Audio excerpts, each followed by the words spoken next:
এর কাছে সৈন্য পাঠানোর বদলে প্রতারণার গুরুতর অভিযোগ।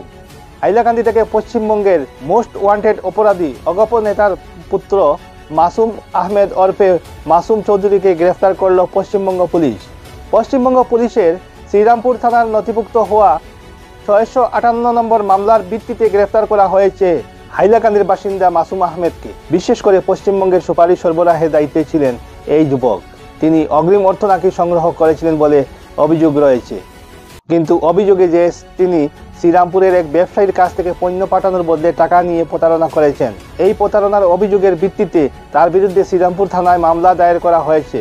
গতকাল রাতে বিশেষ অভিযান চালিয়ে পশ্চিমবঙ্গের পুলিশ হাইলাকান্দিতে পৌঁছে হাইলাকান্দি পুলিশের সহায়তায় গ্রেফতার করে পশ্চিমবঙ্গ পুলিশ তাকে পশ্চিমবঙ্গে নিয়ে যায় বলে জানা গিয়েছে।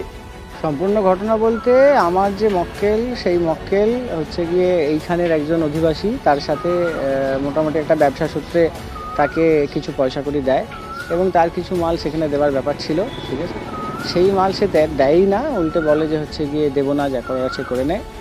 এই প্রসঙ্গে তার পরবর্তীকালে আমরা একটা এফআইআর দায়ের করি এবং এর মাঝখানে যেটা হয়েছিল সেটা হচ্ছে যে ও কলকাতাতে ওই ইস্যু করে পুলিশ অ্যারেস্ট করতে এসেছিল এবং তার পরবর্তী যে প্রসিডিওর সেটা যখন পুলিশ প্রথমে অ্যারেস্ট ওইভাবে করতে যায়নি, অ্যাকিউজড কমপ্লেন্টকে কোনোভাবে দেখে ফেলে তার উপর চট